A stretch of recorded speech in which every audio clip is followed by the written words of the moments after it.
Bien, entonces vamos a comenzar. Hoy día nos acompaña Teresa Villamón, arquitecta y amiga, eh, que además está conectándose desde el otro lado del charco.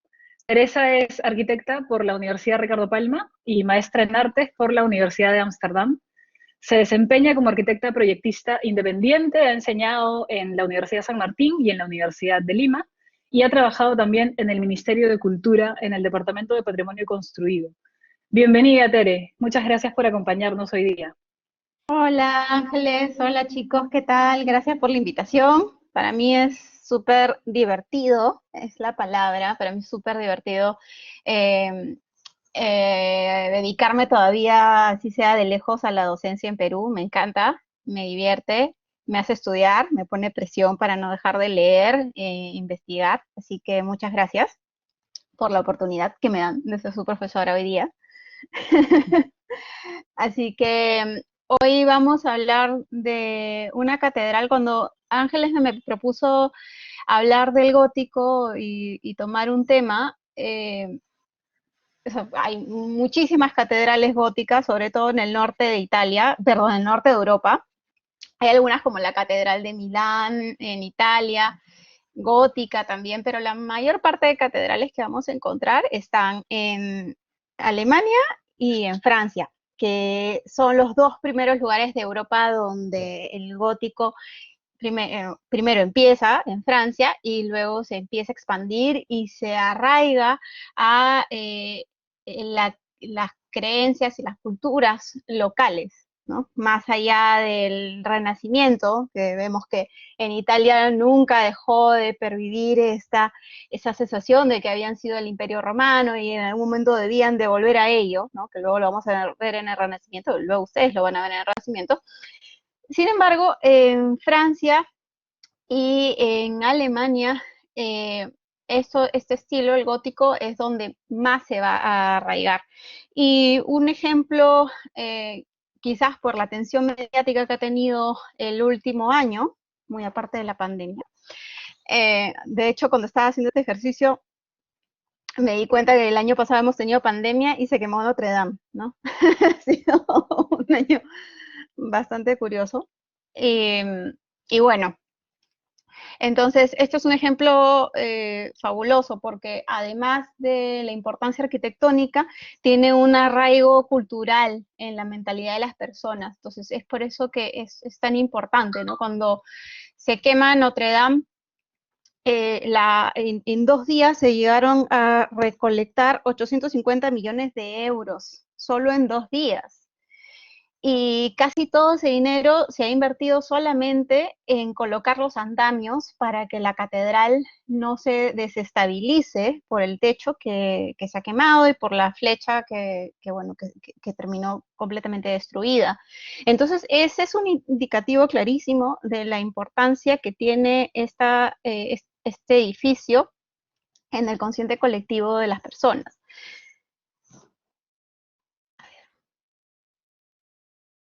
Entonces, para estructurar un poquito la presentación, la he dividido en algunos puntos importantes. Vamos a empezar hablando del contexto urbano del edificio, donde se encuentra. Luego pasaremos a hablar de la historia del edificio en cuanto a su construcción y algunas modificaciones posteriores que ha sufrido. Luego vamos a hablar brevemente de la relevancia cultural del edificio, luego del edificio como objeto en sí mismo. Vamos a empezar hablando de los sectores y las funciones que se realizan en cada uno de estos sectores y luego pasaremos a los elementos. Tengo entendido que ustedes ya vieron la teoría del gótico, ya conocen los elementos y los elementos estructurales del estilo gótico, y luego vamos a hablar un poco de los eventos recientes respecto al edificio. Entonces, la Catedral de Notre Dame, como su nombre lo indica, es la catedral, es el templo católico más importante de París. Está nombrado, perdón, estoy con el inglés que se me... after, está nombrado teniendo como referencia a Santa María, es la iglesia de Nuestra Señora. Esta no es la única iglesia de esta isla. Este es el río Sena, que es un río que marca la geografía de la ciudad de París, similar a lo que sucede con nuestra ciudad como Lima, ¿no? Tenemos el Rímac. En el caso de París tienen el Sena. Y en el río Sena hay una zona que se ensancha y da lugar a dos grandes islas. Una, la pequeñita, es la isla de la Ciudad, y la más grande es la isla de San Luis. En la isla de la Ciudad, o de la Cité, además de estar la catedral, que es el edificio religioso más importante de la ciudad, está frente a ella el punto cero, donde se marcan, como nosotros cuando hablamos de la carretera panamericana, hablamos de kilómetro 5, kilómetro 20, kilómetro 95. Esos kilómetros se cuentan a partir de la Plaza de Armas. En el caso de París, los kilómetros de las carreteras se cuentan desde este punto cero frente a la Catedral de Notre Dame.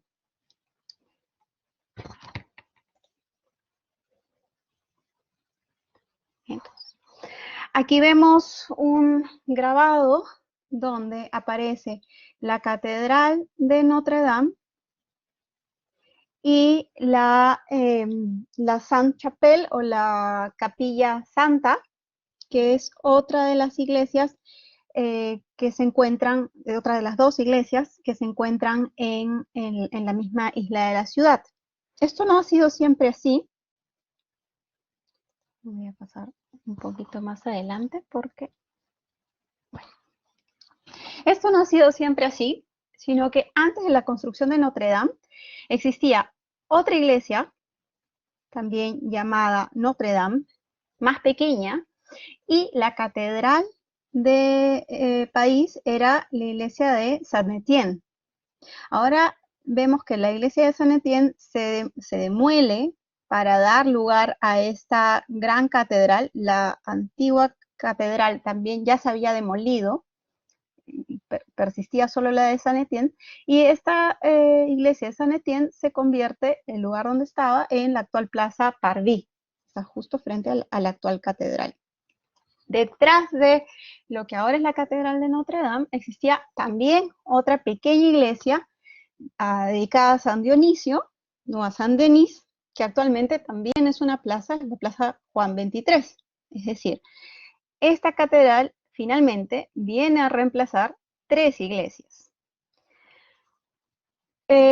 Pocos metros más allá de la Catedral de Notre Dame, también existía una iglesia dedicada a San Cristóbal o a San Cristóbal, que fue demolida en el siglo XVIII, y en la misma isla encontramos otra iglesia dedicada también a San Dionisio, el mismo San Dionisio que vemos aquí, que también fue demolida en el siglo XIX. Es decir, esta catedral viene a reemplazar 4 iglesias en total, ¿sí? Esta iniciativa de construir una catedral que representara la grandeza o la posible grandeza en ese momento, París no era una ciudad muy grande, era una ciudad más bien pequeña, es más o menos el equivalente a uno solo de los 16 distritos de París. La iniciativa la tiene el entonces obispo de París, Maurice de Sully, tienen aquí el nombre, que en 1163 considera que es necesario el reemplazo de estas dos iglesias para la construcción de una catedral. Más o menos 30 años antes ya se había construido la catedral de Saint-Denis, que posiblemente, no lo sé si ya lo vieron ustedes en clase. La catedral de Saint-Denis, o la iglesia de Saint-Denis, es el primer ejemplo, sí, la de Suger. Es el primer ejemplo que se conoce, el primer ejemplo que se considera gótico en Francia, y en Francia y en todo el mundo. Entonces, 30 años después de que se había construido esta iglesia, o que se había modificado esta iglesia, porque era una iglesia originalmente románica, que que se modifica y aparecen por primera vez elementos góticos y se abren vidrieras, vamos a ver que Maurice Delsully pues decide que este nuevo estilo que se estaba viendo en Francia debía ser el estilo que se aplicara a esta nueva catedral. Ahora, la construcción va a durar aproximadamente 200 años y en el entretiempo vamos a tener crisis económicas, vamos a tener algunos periodos en que no se puede seguir construyendo porque va a haber poco dinero, poca accesibilidad a materiales, pero finalmente se termina de construir en el siglo XIV. Antes de estas iglesias cristianas de las que hemos hablado, ya antes había habido en este mismo lugar un templo romano dedicado a Júpiter, y antes de este templo romano dedicado a Júpiter, la isla de la Cité era considerado un lugar sagrado por los celtas, es decir, tiene esta historia relacionada a lugares de culto desde hace muchísimo tiempo antes del cristianismo. Entonces, como toda catedral, porque ustedes ya han visto en románico, y en las iglesias románicas, ¿cuáles son las características? Siempre tenemos un solo ingreso. En las catedrales empezamos a ver tres ingresos. Un ingreso central, donde por lo general está dedicado al juicio final, similar a lo que veíamos en el románico, y dos entradas laterales que pueden estar dedicados a la Virgen María o a otros santos. Entonces, vemos tres ingresos, uno principal al juicio final. Sin embargo, la fachada que vemos aquí, esta es la fachada obviamente antes del incendio, tampoco es la fachada original, no es la fachada original del siglo XII, sino que durante la Revolución Francesa sufrió los ataques de los revolucionarios que tomaron algunas de las esculturas de la fachada y del interior y las decapitaron. Algunas de ellas se salvaron, algunas no. Y recién en el siglo XIX va a ser, luego de la publicación de la novela de Nuestra Señora de París, de Víctor Hugo, recién después de la publicación de Víctor Hugo, es que se va a llevar a cabo la restauración. La restauración de esta iglesia va a ser hecha por Viollet-le-Duc y Jean-Baptiste Lassus. Generalmente asociamos la restauración hecha en el siglo XIX a Viollet-le-Duc. Sin embargo, van a ser estos dos arquitectos en conjunto quienes van a llevar a cabo el proyecto. Ahora, Viollet-le-Duc es importante no solo por la restauración de Notre Dame, sino que va a ser una persona, un arquitecto, que va a estudiar a profundidad el estilo gótico. Y va a estudiarlo a tal profundidad que se va a sentir en la capacidad de reinterpretarlo. Entonces, vamos a ver que en Notre Dame se reconstruyen partes de la iglesia, y no solo se reconstruyen, sino que se agregan partes antes inexistentes,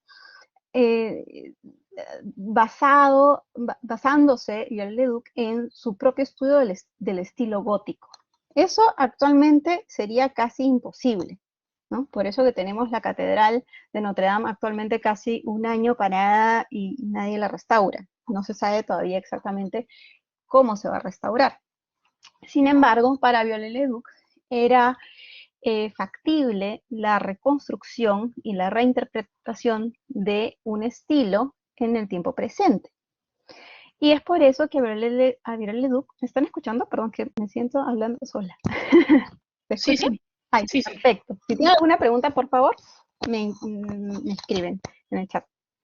Por eso que a Viollet-le-Duc se le considera uno de los pioneros en cuanto a las teorías de restauración, ¿sí?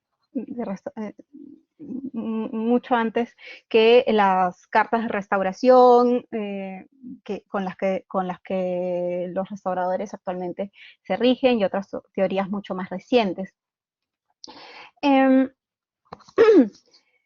Entonces, en el siglo XIX, este equipo liderado por Viollet-le-Duc va a restaurar la fachada y en el muro de pies, eso lo voy a explicar en un momento, porque quizás no lo tienen, en el muro de pies o la fachada principal, se va a agregar esta Galería de los Reyes, que representan a los reyes de Israel y de Judea, y se van a agregar gárgolas, sobre todo gárgolas que no cumplen una función de evacuación del agua de la lluvia, sino llamadas también quimeras. Las quimeras son exactamente, o sea, las vemos y son exactamente lo mismo que una gárgola, solo que no cumplen la función de evacuación de las aguas pluviales.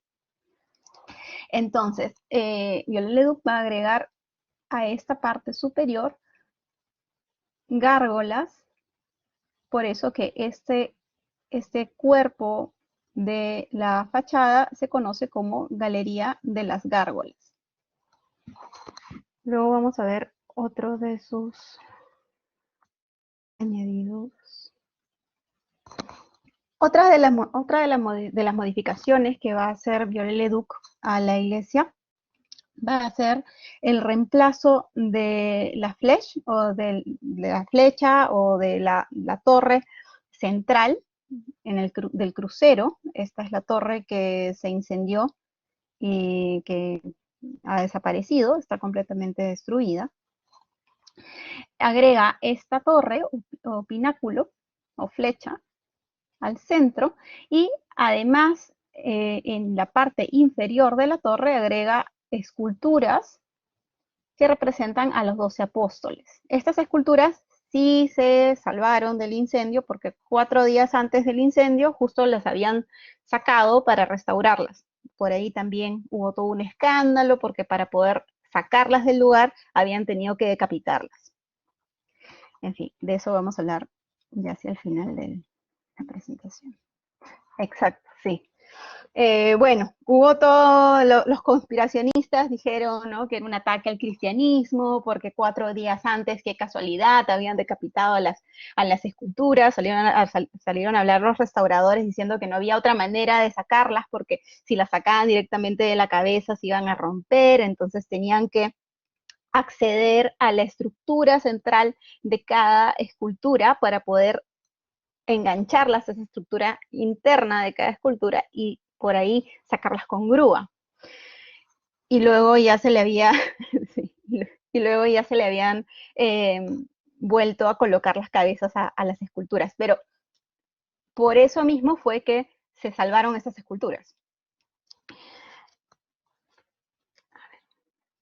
Entonces, es quizás la novela de Victor Hugo, Notre Dame de París, la que llama la atención a los habitantes de Francia para hacer sentir que era urgente. Luego de la Revolución Industrial, la catedral había quedado en pésimas condiciones. Entonces, es posible que uno de los hechos que haya fomentado que a Viollet-le-Duc se le adjudique el proyecto de restauración sea justamente la publicación de la novela de Victor Hugo. Se han hecho versiones de bolsillo, como la que vemos aquí, de la novela, películas animadas, de la peli, no da miedo. Sí, exacto, no da miedo la gárgola.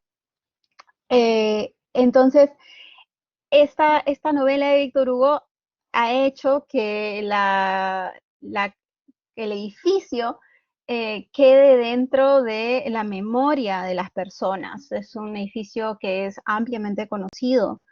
Así uno no tiene que estar dentro de un círculo de conocedores de arte o arquitectos para saber cuál es la Catedral de Notre Dame, y es por eso mismo que cuando se incendió hubo tanta conmoción, ¿no? Justo un año antes del incendio de la Catedral de Notre Dame, se incendió el Museo Nacional de Brasil, y hasta ahora pues no vemos documentales, no vemos toda la atención mediática que, que ha tenido el caso de Notre Dame. Casi al mismo tiempo también se incendió una mezquita muy importante para el Islam y tampoco tuvo la atención mediática que tuvo el caso de Notre Dame. Entonces esto nos habla mucho de la relevancia cultural que tiene este edificio en nuestra sociedad.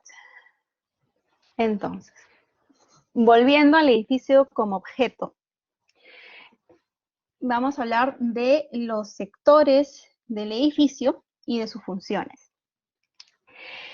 Si vemos la planta, sin contar esta zona de las reliquias, vemos la planta de Notre Dame, es una planta gótica típica. Es una planta alargada, donde los brazos del crucero, perdón, del transepto, ya no sobresalen del volumen en planta. O sea, los vamos a ver que sí sobresalen del volumen cuando los vemos, por ejemplo, aquí en esta maqueta, pero sobresalen porque son más altos. La cruz es más alta que el resto de los espacios, que las naves laterales y que el ábside. Entonces sobresale una cruz latina, pero cuando la vemos en planta es una planta rectangular alargada.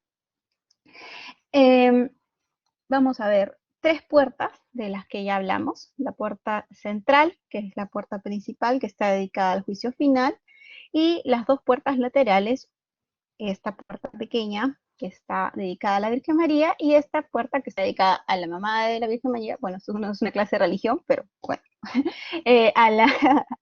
a Santa Ana, a la madre de la Virgen María. Es aquí donde se produce el incendio, sobre este sector de la catedral donde estaba la flecha de Viollet-le-Duc. ¿Sí? Para que se ubiquen un poquito. Entonces, toda esta zona que está en rojo, si nosotros vemos este cuadro, vamos a ver, creo que se ve un poquito pequeño para ustedes, pero esta es la primera parte que se construye de la catedral. ¿Por qué? ¿Qué es lo que necesitamos en un templo para que funcione? Lo mínimo indispensable. Necesitamos la zona del altar, y la zona del altar y la del coro. Entonces, esta es la primera parte que se construye de Notre Dame. Mientras tanto, la iglesia de Saint Etienne, que estaba aquí al frente, seguía funcionando. Una vez que se logra construir esta parte básica para que la catedral funcione, se puede por fin demoler la pequeña iglesia de Saint Etienne que estaba al frente. ¿Sí? Posteriormente se va a continuar con el resto del cuerpo de la catedral, y finalmente se terminará con las portadas.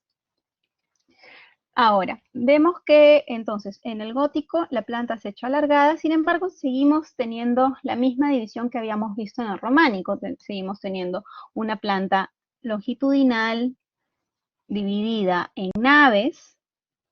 La nave central, en este caso, es más alta que las naves laterales. Ojo, cuando vemos una iglesia cuyas naves laterales tienen la misma altura que la nave central, como lo que sucede en la Catedral de Lima, hablamos de planta de salón. Cuando ustedes lean un texto y encuentran la descripción de la planta de una iglesia como planta de salón, quiere decir que todas las naves tienen la misma altura. Ese no es el caso de Notre Dame. En el caso de Notre Dame, la nave central es más alta que las naves laterales. Otra característica de las plantas góticas va a ser que esta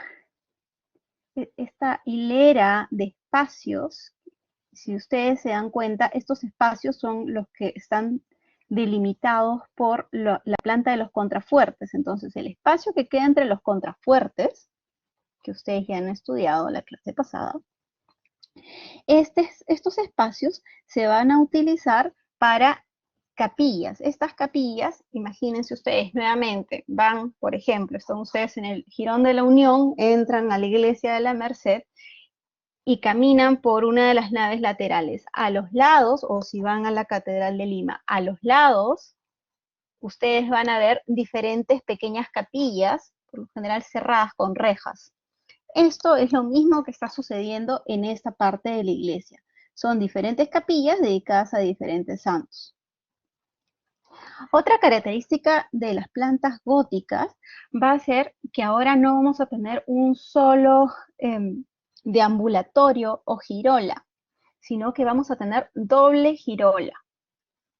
La girola es este espacio que gira, ¿sí?, que gira alrededor del coro, pegado al ábside. Otra manera de entender una planta de un templo católico es hablar de muro testero, muro de pies, muro del evangelio y muro de la epístola. ¿Por qué? Si ustedes consideran, sí, ya, qué bueno, eso sí lo conocen, genial. Entonces ya no les... Ok. Ustedes imagínense que esta es una planta que en realidad cuando la ven en 3 dimensiones es un volumen en forma de cruz latina. Es cierto, que no lo ven tan claro en planta. Esta es una cruz. Si ustedes ven una cruz, ¿qué asumen? Que aquí hay una persona al centro. Entonces, hacia aquí está la cabeza o la testa. Por eso es el muro testero. Hacia aquí abajo, hacia el ingreso, están los pies. Por eso es el muro de pies. Y una manera muy fácil, bueno, para los que sean cristianos, de acordarse cuál es el muro del Evangelio y cuál es el muro de la epístola, cuando uno abre una Biblia, lo primero que encuentra en el Nuevo Testamento es el Evangelio, y luego, al final, están las epístolas o las cartas. Entonces, hacia aquí, el muro del Evangelio, con la puerta del Evangelio, todo este es el muro del Evangelio, y esta es la puerta del Evangelio, y el muro de la epístola con la puerta de la epístola. Entonces, si ustedes en algún momento hacen trabajo de archivo y encuentran la descripción de una iglesia y no tienen ningún plano, pero encuentran que dice, bueno, en el muro de la epístola, hacia el muro testero, en la portada de pies, ustedes ya saben a dónde se está refiriendo el texto.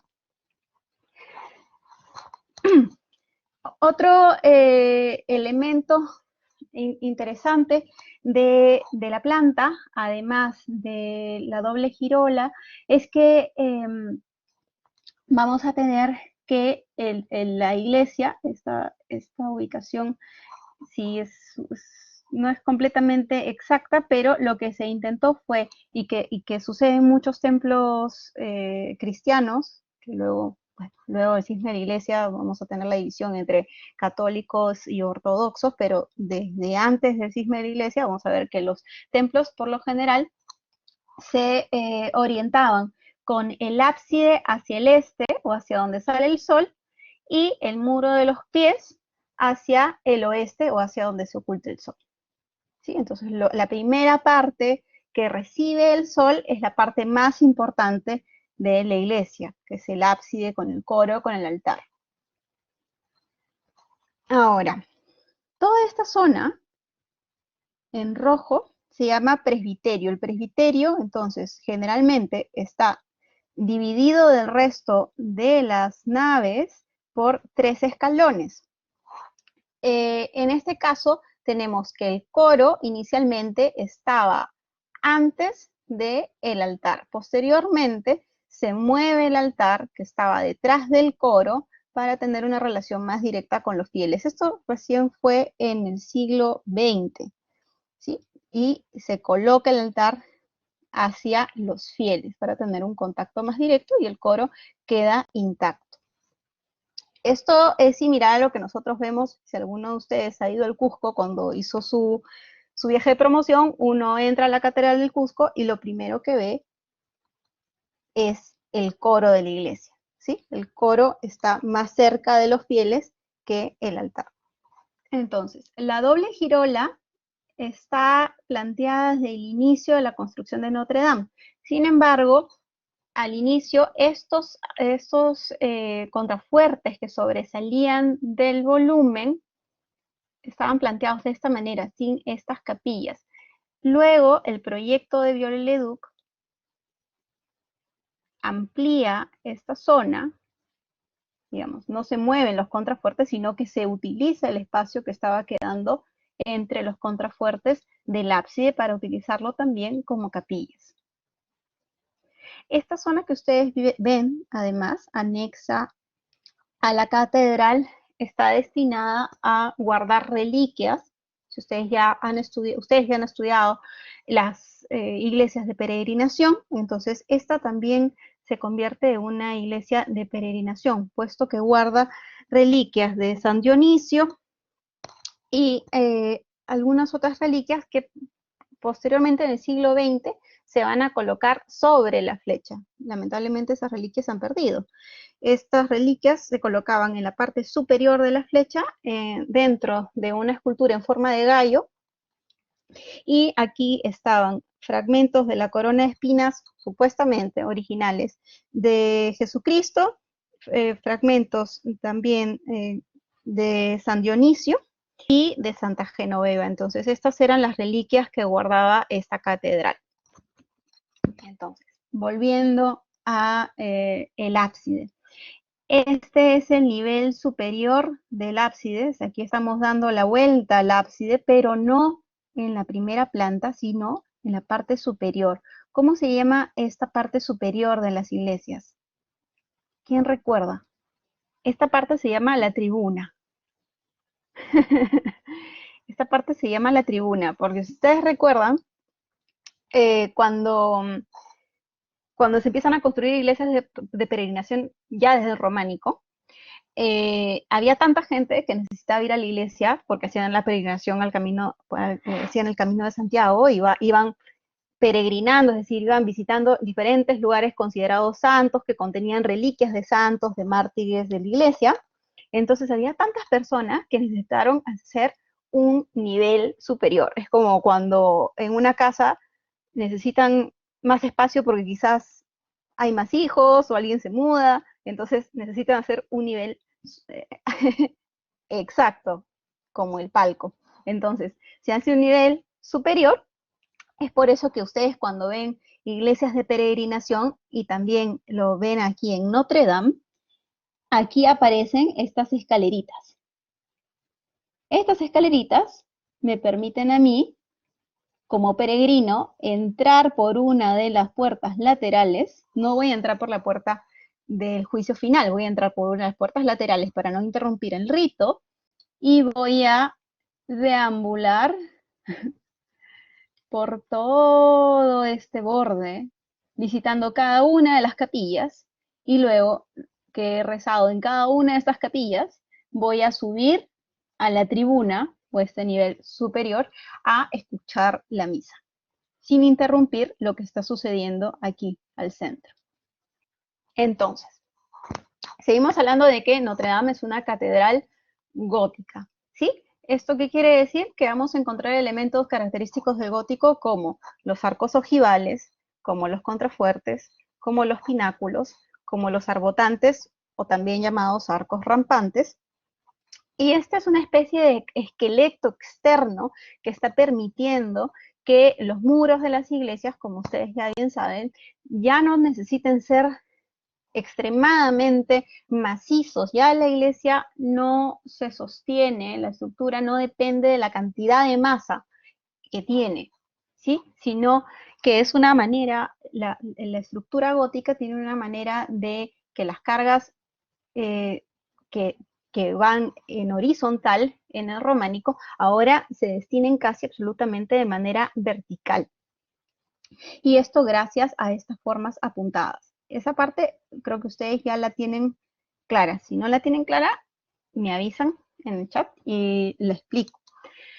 Entonces, vemos que si hacemos un corte transversal de la planta de la iglesia, vemos que no es una planta de salón, puesto que la nave central es muchísimo más alta y está techado todo el interior por bóvedas de arista. Estas bóvedas que son el producto de, si ustedes recuerdan, las bóvedas de cañón son la extensión, la proyección en el espacio de un arco de medio punto.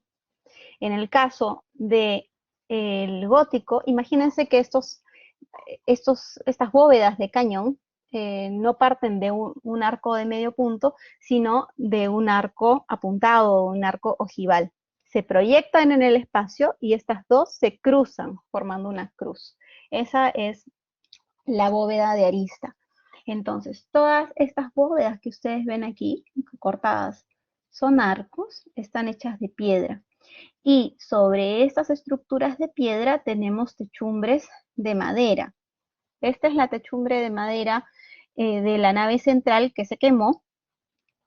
Y sobre esta techumbre de madera tenía colocadas planchas de plomo. Estas planchas de plomo entonces impedían que el agua, la nieve, el viento deteriorara la parte más importante de esta estructura, que son las bóvedas de piedra, porque es la parte estructural, es una doble cáscara. Luego ustedes cuando escuchan esa doble cáscara para las coberturas, lo van a ver después en el Renacimiento.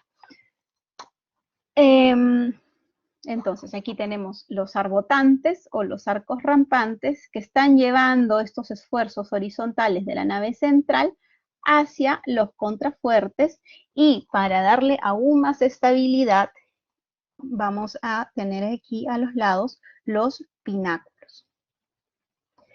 Entonces, estas son las dos naves laterales hacia un lado y las otras dos naves laterales hacia el otro lado.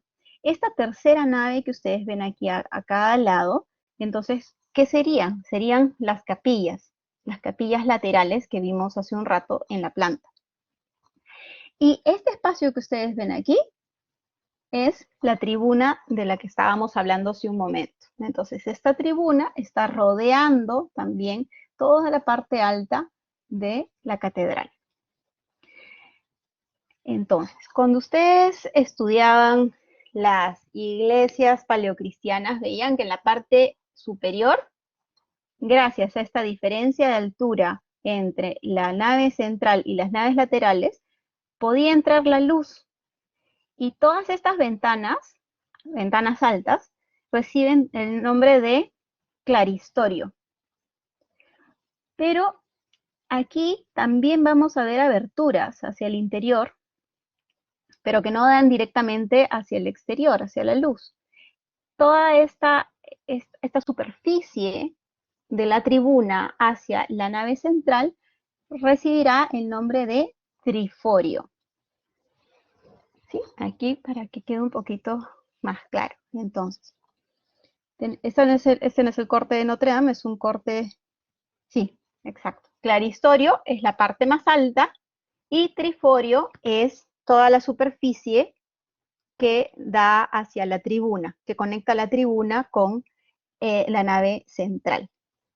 Aquí creo que no se ve muy clara la imagen. Si nosotros estamos parados aquí, somos una persona parada aquí, estamos accediendo hacia las capillas.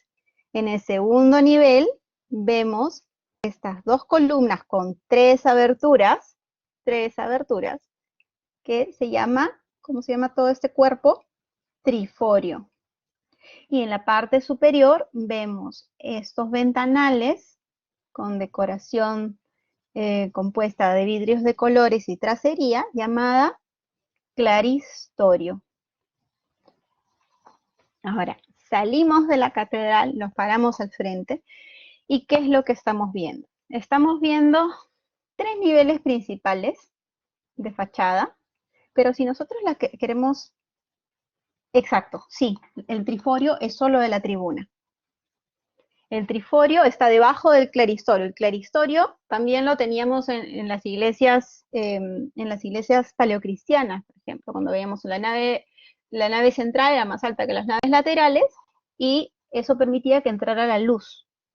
¿Sí? También en algunas iglesias románicas vamos a tener claristorio. Entonces el claristorio está hace muchísimo tiempo. Lo que aparece en el gótico es el triforio.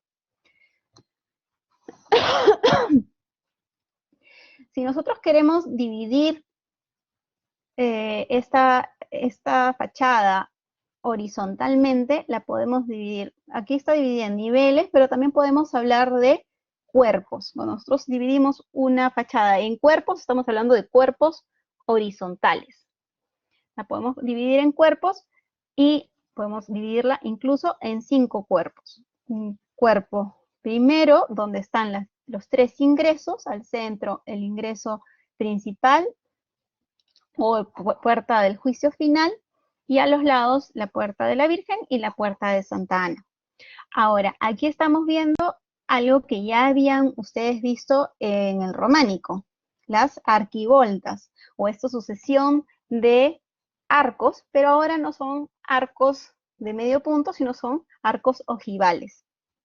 Seguimos teniendo el parteluz y seguimos teniendo el tímpano con decoración de relieves.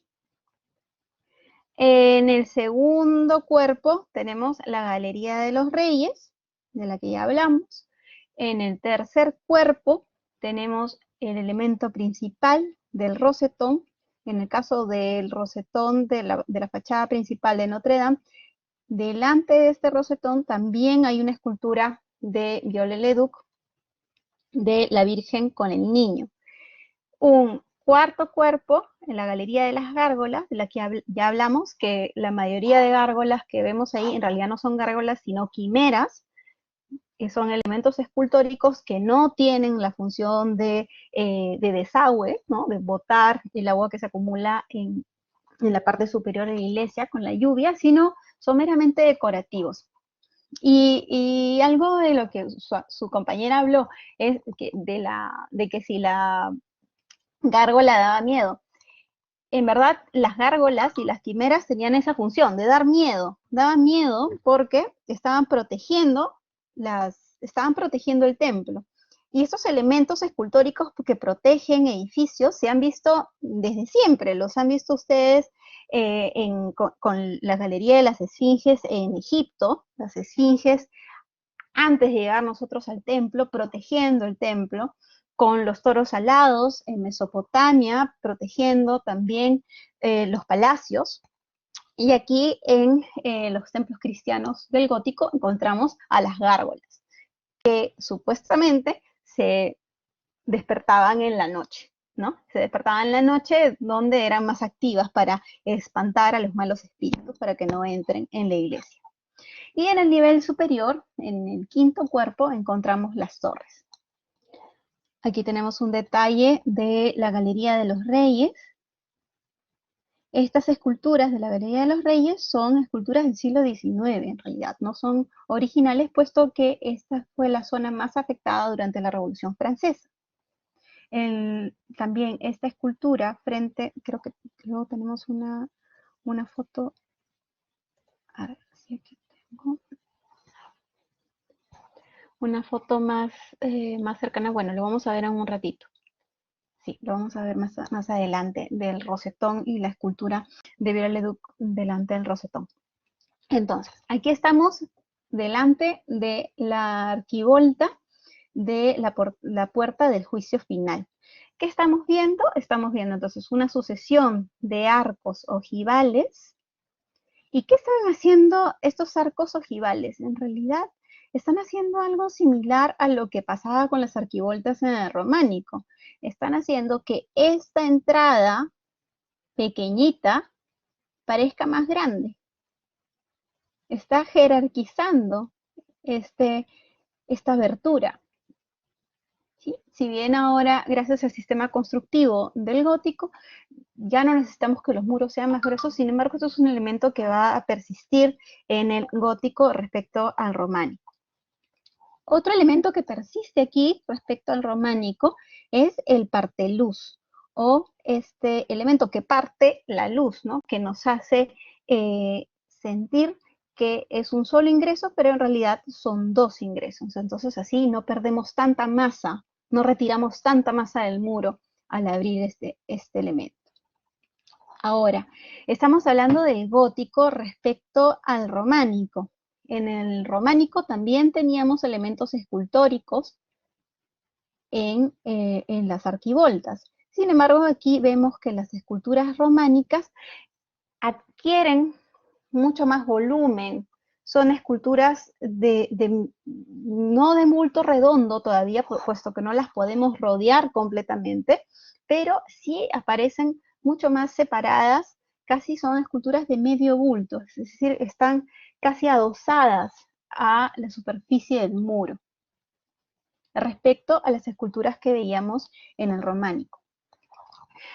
Sigue apareciendo el Pantocrátor, o esta imagen de Cristo en el juicio final. Y los relieves que aparecen debajo de Cristo también están relacionados a la temática del juicio final, lo que va a suceder si no te portas bien, ¿no? Es decir, la arquitectura aquí y la escultura, la arquitectura y el arte, en este momento de la historia todavía están formando una sola obra, todavía no se han separado entre sí, como van a ver ustedes luego en el Renacimiento, sino que forman parte de una sola especialidad, por así decirlo. Esto ya lo explicamos, ¿sí? El tímpano, las arquivoltas, y el tímpano está dividido también en franjas decoradas. Entonces, aquí al centro, perdón, en la imagen izquierda vemos la decoración justo debajo del Pantocrátor, ¿no? Donde se están dividiendo los que van a ser, las personas que van a ir al paraíso, al cielo, y las personas que van a ir al infierno, ¿no? Y acá al centro hay este ángel con una balanza que simboliza la justicia, ¿no? Y este demonio, que es el que se está llevando a estos pobres pecadores.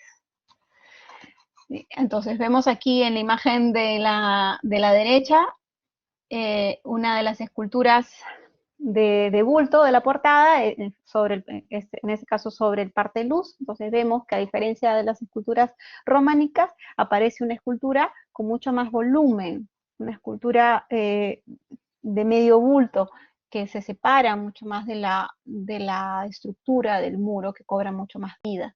Esta es la portada de Santa Ana, perdón, la portada de la Virgen, y aquí vemos a la Virgen que está siendo coronada por Jesucristo, es decir, toda esta decoración escultórica tiene un fin, bueno, como lo querramos ver cada uno, pero en resumidas cuentas es un fin de enseñanza, de adoctrinamiento, es un fin pedagógico, es un fin de enseñar a las personas que escuchaban el sermón y que no podían leer y que no tenían todavía acceso cada uno en su casa a una Biblia escrita o impresa.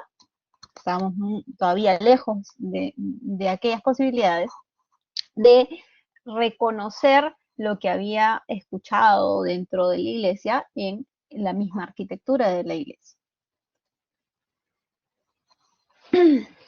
Entonces, aquí esta es la portada de Santa Ana, es decir, la portada de la derecha, y aquí vemos también un tema religioso relacionado con la Virgen y el Niño, y en la parte de abajo tenemos episodios de la vida de la Virgen. Esta es la escultura que les mencionaba hace un momento, de la Virgen con el Niño, rodeada, flanqueada por dos ángeles, ¿sí? Que esta es obra de Viollet-le-Duc. Esta es en realidad una escultura que no es original del siglo XII, sino que es parte de las modificaciones que hace y los agregados de Viollet-le-Duc durante el siglo XIX. Aquí están las gárgolas. Estas, yo creo que si somos una persona del siglo XII sí nos asustan, ¿sí? Estas son pero en realidad estas son quimeras, estas son gárgolas que no son funcionales, sino que simplemente son elementos decorativos, no botan ningún agua de la lluvia. Si vemos aquí, no sé si aparece muy pequeñito, aquí sí vemos una gárgola que funciona como tal. pero todas estas Tere, otras gárgolas, perdón, perdón, sí, no te olvides, prende tu manito porque no vemos tu cursor, porfa. oh, perdón. Ya, ahora sí. Entonces, esta pequeña gárgola sí es una gárgola, sí vemos que tiene la abertura está en una posición donde entendemos que está colocada para evacuar el agua que en esta zona de la fachada se puede acumular. En cambio, esta gárgola aquí que está comiendo un ave es una quimera, en realidad no es una gárgola. Entonces, todas estas esculturas están en la parte de la fachada principal o el muro de los pies, llamada la Galería de las Gárgolas. Esta quimera pensativa.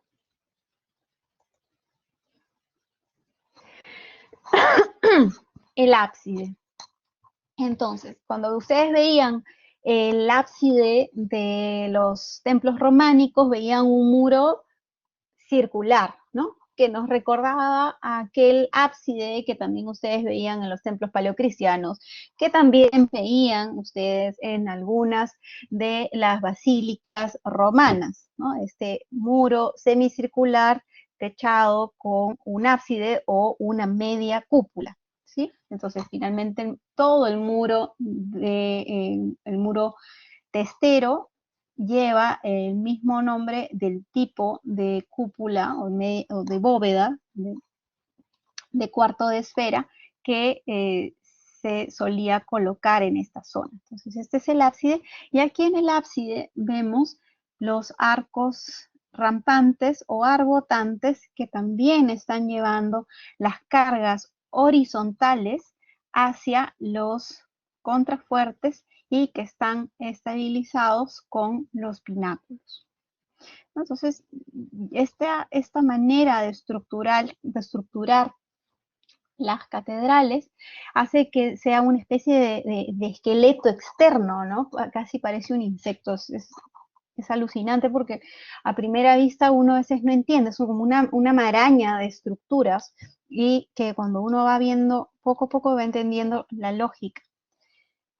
Aquí vemos que se ven muy pequeñitas las esculturas dedicadas a los 12 apóstoles, divididas en en 4 grupos de 3 apóstoles que estaban en la base de la aguja. Esta es la aguja que se quemó.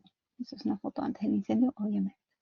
Y esta es una foto tomada desde la plaza donde anteriormente estaba la antigua iglesia de San Dionisio, ¿no? Que se fue demolida luego de la construcción de Notre Dame.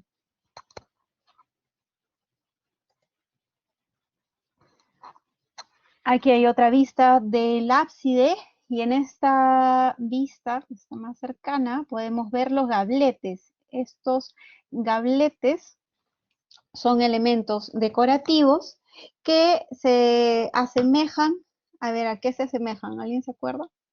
Si el muro, perdón, si el arco, a ver, el arco ojival es al arco de medio punto, como el gablete es a... Ni yo me sé la respuesta a esa pregunta, Tere. Ya, Como el gablete es al frontón. ok.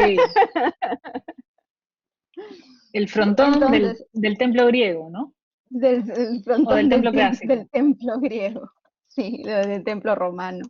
Entonces, los gabletes son estos triángulos que ven aquí ustedes, que están cumpliendo una función decorativa sobre estos arcos ojivales, los gabletes.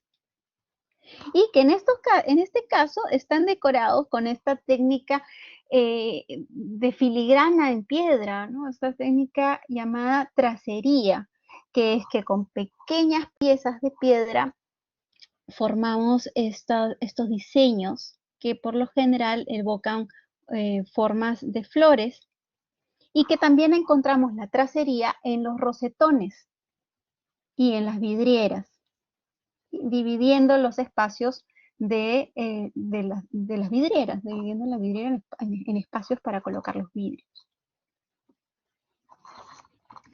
Y el pináculo o torre o flecha, lo van a encontrar con diferentes nombres. Por lo general, pináculo lo podemos reservar, aunque en realidad son nombres que a veces los encontramos de manera intercambiable. Pináculo por lo general lo reservamos a este elemento que está sobre el contrafuerte, ¿no? Esta pequeña torrecita que está en el contrafuerte. En el caso de este elemento también podemos llamarlo pináculo, como podemos también llamarlo flecha o torre. Que es una especie de cimborrio apuntado, ¿no? Aquel cimborrio que ustedes quizás vieron en el románico, que es esta torre central que reemplaza una cúpula. Aquí aparece muchísimo más vertical. En realidad es una obra del siglo XIX de Viollet-le-Duc. Acá aparecen nuevamente estas torres, la historia de las torres decapitadas, que luego la vamos a volver a ver más adelante. Y alcanzaba 96 metros de altura, era gigantesca. Vemos ahí las esculturas, que serían las 3 esculturas hacia cada lado, representando en total a los 12 apóstoles. Entonces aquí vemos nuevamente el ábside y todo este esqueleto externo que forma la estructura de la catedral, ¿no? Entonces la estructura ya no está basada en su masa, en estos muros dobles que se rellenaban al centro, muros de hasta 2 metros, que al centro se rellenaban con una mezcla de piedras y arenas, sino que vemos que ahora es una estructura muchísimo más liviana, pero a la vez mucho más funcional desde el punto de vista estructural. Aquí tenemos una vista de la nave central, la nave más alta, y aquí aparece, uy, acá no se ve muy bien. Aquí está el triforio y en la parte superior está el claristorio, que en este momento ya no se ve porque es una foto tomada aparentemente de noche. Y aquí están las bóvedas de arista que se van repitiendo, ¿no? Son como módulos que se repiten a lo largo de las naves. Esta foto sí la tomé yo, creo que la foto anterior también la tomé yo porque todas son fotos de noche. Y aquí vemos otra vista más cercana del triforio, ¿no? Formado por 3 aberturas. Y esta es una de las columnas donde se apoyan las arquerías formadas por arcos ojivales que dividen las naves entre sí. Y decimos que es una columna porque tiene sección redonda. Si la sección no es redonda, sino es rectangular o adquiere cualquier otra forma que no sea la redonda y es un elemento estructural, hablamos de pilar.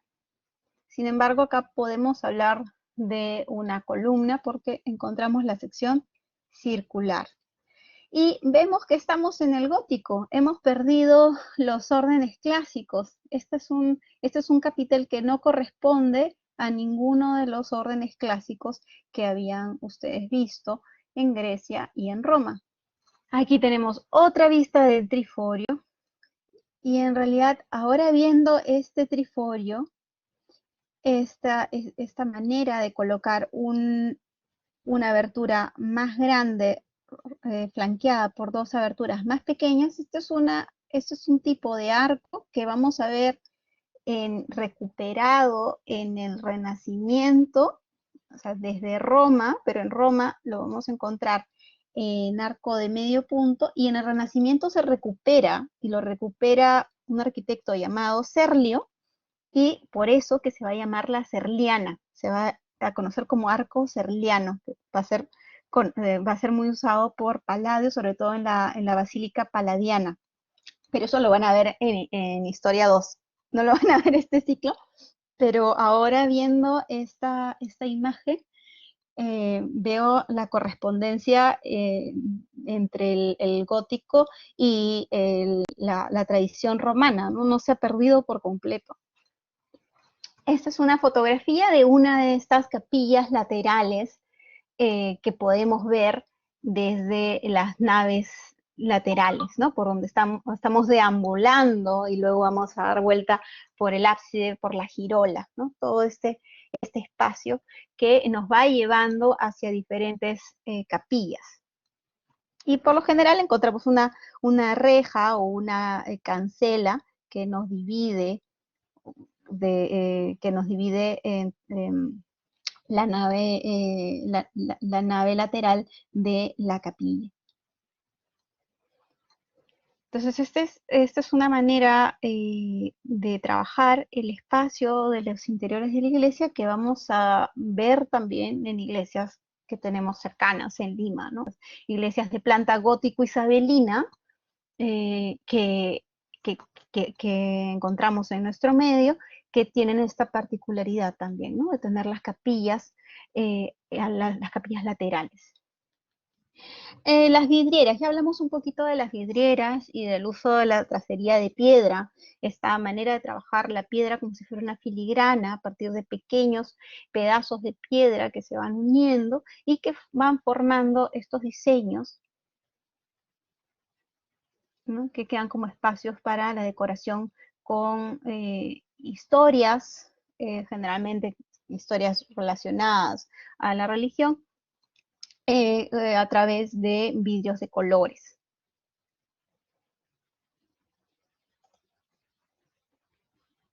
Esta es otra vista de una de las vidrieras de Notre Dame. Esta es otra vista. Entonces aquí estamos aquí, si ustedes se dan cuenta, este espacio es curvo, ¿no? Entonces eso nos dice que estamos aquí dentro de la girola o deambulatorio, espacio por el que giramos alrededor del altar y del coro. ¿Sí? ¿Y qué estamos viendo aquí en la parte alta? A ver, ¿quién se acuerda? Lo hemos mencionado hace un momento. Aquí en la parte alta, ¿cómo se llama todo este sector? Claristorio, casi, claristorio. Y aquí vemos la tribuna, efectivamente, Fabricio, vemos la tribuna, y entre la tribuna y la nave central aparece el triforio, ¿sí? Que en este caso no está dividido en 3 espacios, sino en 2. Y a partir de un arco ojival que se divide en 2 arcos pequeños ojivales con una pequeña columna al centro.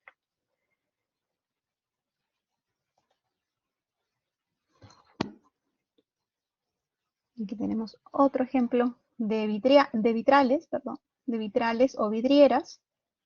¿Sí? Entonces el gótico toma este punto de partida de la luz, de traer la luz al interior del templo, como una manera de mostrar la conexión del edificio con, con lo sobrenatural, con lo que no podemos controlar, con Dios, con todo el tema religioso, a través del uso de las vidrieras. Y este uso de las vidrieras se da gracias a las ventajas que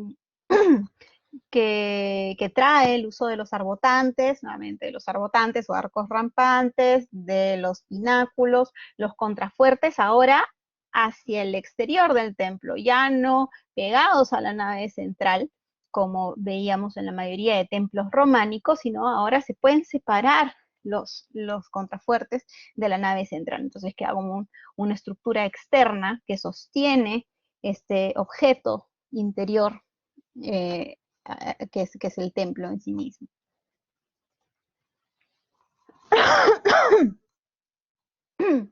Entonces, solamente uno de los rosetones, el rosetón del lado norte del templo, va a conservar su originalidad. El resto de rosetones son posteriores al siglo XII. Aquí debería decir siglo XII, en realidad no, siglo XIII.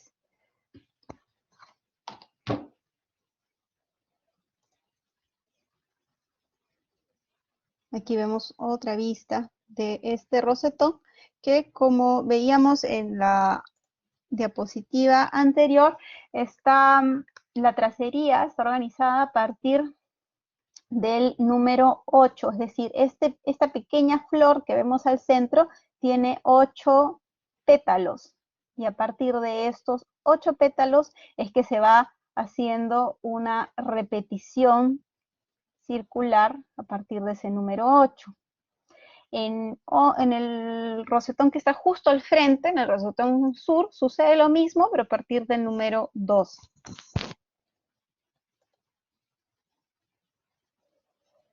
Entonces aquí vemos el altar, esta zona. Entonces si tenemos un rosetón a un lado y el otro rosetón hacia el lado del frente, ¿qué quiere decir? Que este es el transepto y este es el crucero. Entonces esta es una vista de la ubicación del altar justo en el crucero de la iglesia, donde se cruza entonces la nave central con el transepto.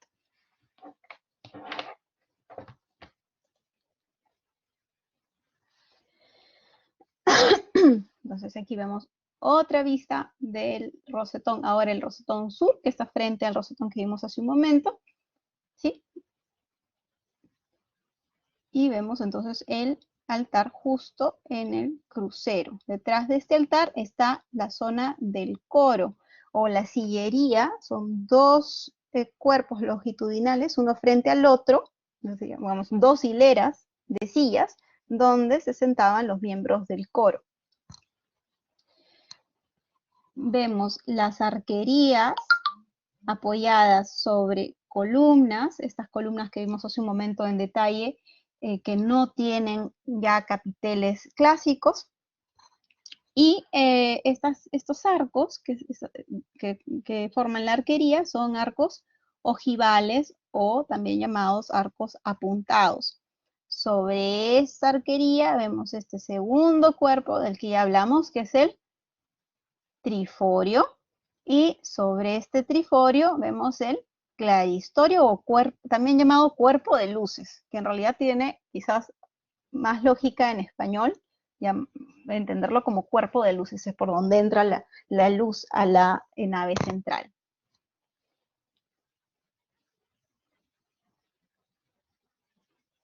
Y estos tubitos que ustedes ven aquí, estos como nervios que van subiendo, estos como tubitos, no son tuberías, sino son unos pequeños cilindros adosados a manera de nervios que van y conectan en la parte superior del espacio con los nervios de las bóvedas de arista. Estos tubitos se llaman baquetones. Una manera fácil de acordarse de ese término es acordarse de las baquetas con las que se toca la batería, ¿no? Entonces estos son baquetones.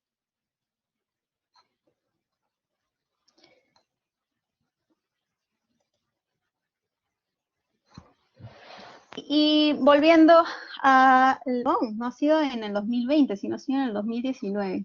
Ya, sí, el año pasado fue que a todos se nos pasó medio raro, pero en fin, entonces ya son 2 años del incendio de Notre Dame. Se dio durante los trabajos de restauración. Se estaba restaurando, de hecho, no solo la aguja central, la flecha, sino se estaba restaurando también la techumbre. La techumbre, ustedes ya han visto que debajo de estas placas de plomo que protegen la estructura de piedra, entre la estructura de piedra y estas placas, en realidad hay una estructura de madera. Es una estructura de madera que fue por eso que se quemó tan fácilmente, ¿no? Pues un material combustible. De hecho, vemos que los expertos de restauración que estaban haciendo los trabajos ya comentaban en una entrevista que pude ver, que ya la catedral estaba en muy mal estado, y si no se restauraba en ese momento, y si no era por el incendio, la catedral en cualquier momento podía desplomarse parcialmente, no totalmente, pero sí necesitaba urgente trabajos de restauración. Ahora, hay teorías de conspiración, así como en todo, que dicen, bueno, que quizás fue un atentado, pero hasta el momento lo que se ha encontrado es que no ha sido un atentado, sino posiblemente uno de los trabajadores estuvo fumando porque los trabajadores que estaban haciendo los trabajos ahí, pues sí admitieron que algunas veces uno que otro fumaba. Por supuesto, eso no estaba permitido, pero se daba. Entonces, posiblemente una colilla de cigarrillo provocó este incendio o algún otro hecho fortuito que no se ha podido determinar hasta el día de hoy. Hasta el día de hoy no se sabe exactamente qué pasó, por qué se inició este incendio. Lo cierto es que ardió durante toda una noche. El techo de la corto, sí, pudo haber sido también un cortocircuito. Sí, ardió durante toda la noche y se perdió toda la techumbre de madera. La zona de piedra se ha conservado. Algunas zonas de las bóvedas de piedra sí han colapsado. Y la pérdida más notoria es la de la flecha de Viollet-le-Duc, ¿no? Como comentaba, las esculturas que, que adornaban el exterior de la base de la flecha, estos 12 apóstoles, fueron retirados justo como parte de este proyecto de restauración, durante el mismo que se quemó la cobertura de la catedral, y fueron rescatados.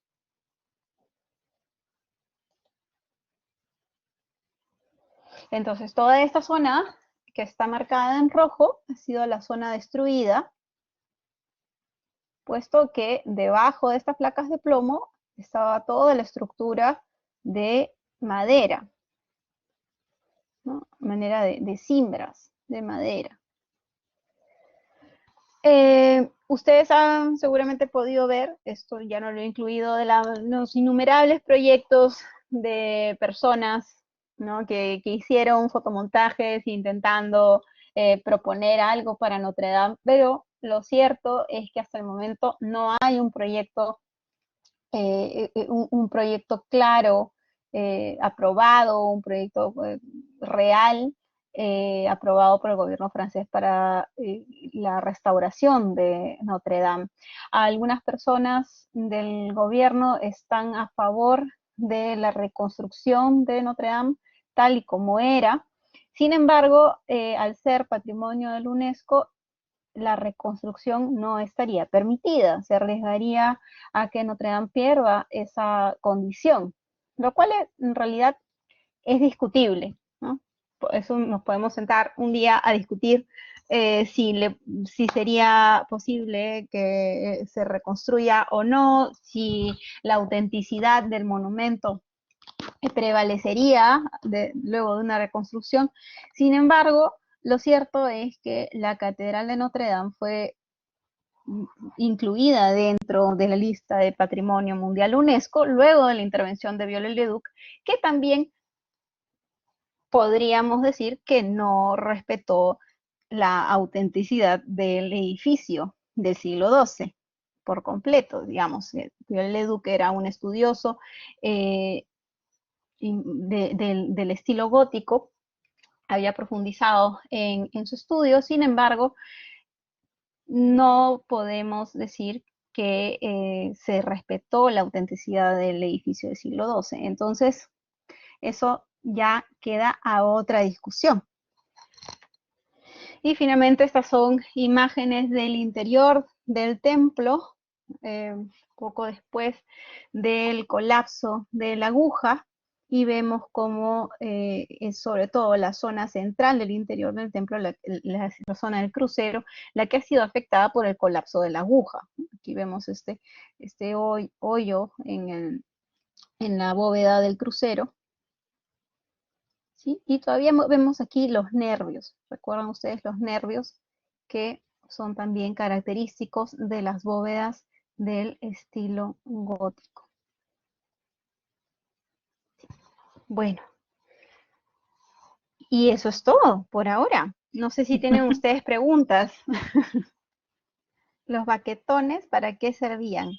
Los baquetones en realidad son elementos decorativos. A ver, aquí los tenemos. Tenemos aquí los nervios. Los nervios sí son elementos estructurales. En realidad el nervio es la estructura. El nervio, por ejemplo, si hacemos una estructura de acero, el nervio sería el acero. Y lo demás, el espacio que queda entre estos nervios lo podemos hacer de lo que querramos, de papel maché, de drywall, de bolsa de plástico, de lo que querramos, ¿no? Algo similar sucede con los nervios. Los nervios son de piedra y son la estructura en sí misma que está llevando estas fuerzas a la masa de los contrafuertes y los lleva a esa masa de los contrafuertes a través de los arbotantes. Entonces, si esta fuerza se está yendo por aquí, el baquetón en realidad no está haciendo particularmente mucho esfuerzo. El baquetón finalmente es un elemento casi exclusivamente decorativo. Y también los baquetones, en algunos casos, no en el caso de Notre Dame, que hemos visto que las columnas de los que dividen la nave central con las naves de las naves laterales, esas columnas son lisas, pero en algunos pilares góticos vamos a ver también baquetones, ¿no? Una especie de cilindros adosados a los pilares. Y estos baquetones en realidad tienen, si los comparamos con la función estructural del pilar en sí mismo y del nervio en sí mismo, el baquetón se reduce casi a un elemento meramente decorativo.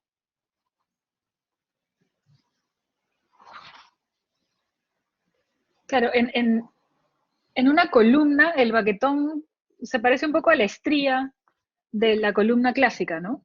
Exacto, sí, es un poco la estría. ¿Sí? Y lo que aparece acá en el muro es esa traslación de la columna al muro. Exacto. ¿Qué más? ¿Qué más, chicos? ¿Qué otra pregunta tienen? Yo tengo muchas.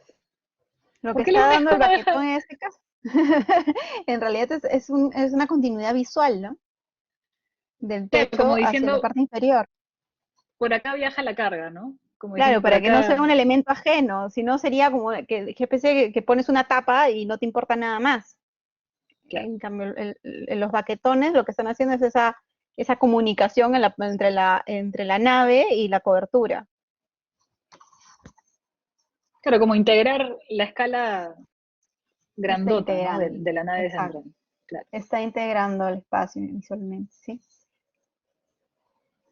La función del ornamento. Tere, ¿por qué la UNESCO, o sea, qué significa esto de que la UNESCO no deja que se restaure, que se reconstruya? ¿Por qué es así la norma? Eh, Porque perdería autenticidad. Uno de los valores que se toman en cuenta para declarar un monumento como patrimonio es la autenticidad y ¿no? Lo que lo hace único y repetible y es un término un tanto también, a veces es un poco etéreo, ¿no? Es un Mm, poco como que no lo podemos tocar. Y entonces es por eso que es bastante difícil a veces determinar si un objeto es auténtico, pero a qué te refieres? Porque hay elementos o hay edificios que han sido declarados monumentos históricos, pero como hemos visto con Notre Dame, ¿no? Que han sufrido diferentes modificaciones y lo que llega a nosotros no es, no es el proyecto original. claro. Entonces, esas diferentes modificaciones pueden agregar eh, valores estéticos, culturales, de diverso tipo a un monumento. Pero claro, eso siempre es más fácil eh, que lo hagamos viendo hacia atrás, no viendo hacia Ujú. adelante. en el caso de un claro. monumento. O Una sea, vez que nos podría, acostumbramos luego de 100 años a la modificación, ya se convierte claro, en parte de lo nuestro asumimos patrimonio como, cultural. exacto. O sea que Claro, podría ser una postura que la cosa se quede así como está. sí, podría ser una postura, pero en realidad el edificio no sería funcional, ¿no? Entonces, No, y estaría permanentemente amenazado por todas las cuestiones del clima. claro, actualmente lo que se han puesto son andamios, o sea, Ajá, casi la mayor parte del dinero que ha ido, que se ha recaudado para la restauración, ha sido usada solamente en los andamios, para que y los la andamios que estructura no hacen, cubren el colapse. hueco. Los andamios están sosteniendo para que la estructura no se mueva. A ver, imagínate Ya, que tú toda tu vida has tenido un cinturón súper apretado, ¿ya? claro. Y que viene alguien un día y corta ese cinturón. Quizás las primeras horas tu cuerpo va a seguir en esa forma, pero a medida que pasan los minutos, quizás incluso o las horas, tu cuerpo va Ujú. a ir relajándose y adoptando otras formas. Como Es similar a el lo que está ejemplo, sucediendo. claro, claro. Dale, dale, perdón. Entonces, es similar a lo que puede suceder aquí. Esta estructura ha estado acostumbrada a trabajar con determinados elementos durante más de 8 siglos, con determinada cantidad de masa y por lo tanto de peso. Ujú, Entonces, si tú a eso le quitas masa, lo que estás haciendo es que los demás elementos empiecen a juntarse, porque lo que tienes ahí son los contrafuertes que están haciendo que la iglesia, o sea, los contrafuertes son como el cinturón.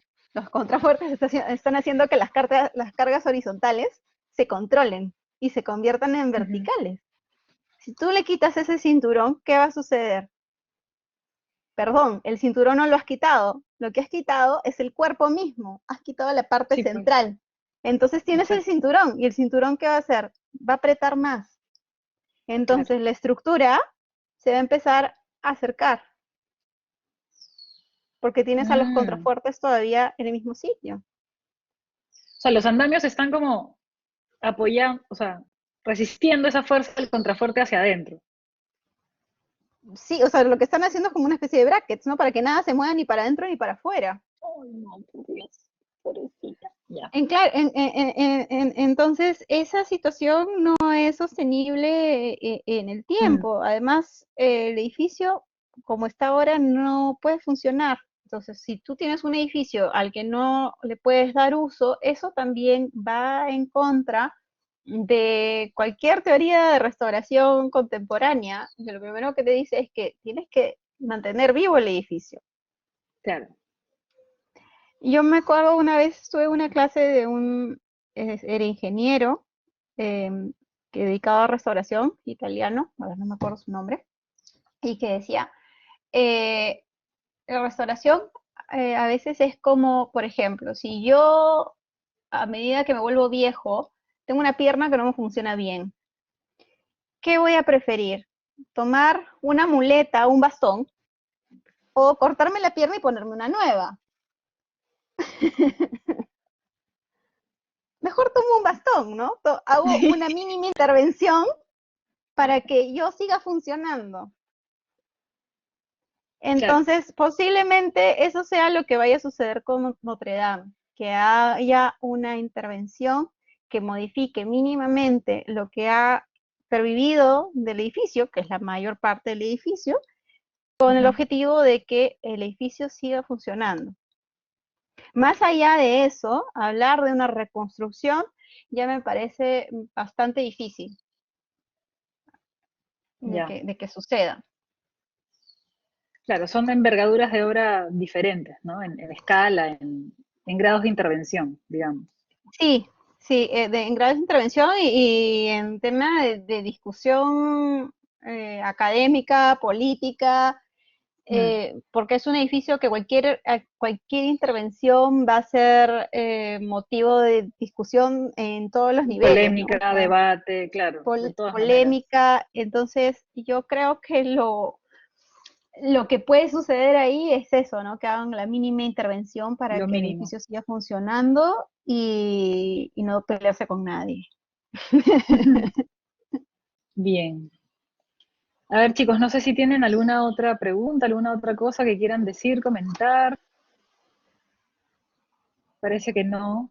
Creo que ha sido bastante clara, Tere. He aprendido términos yo también. O los he recordado en todo caso, porque no suelo dar tanto glosario.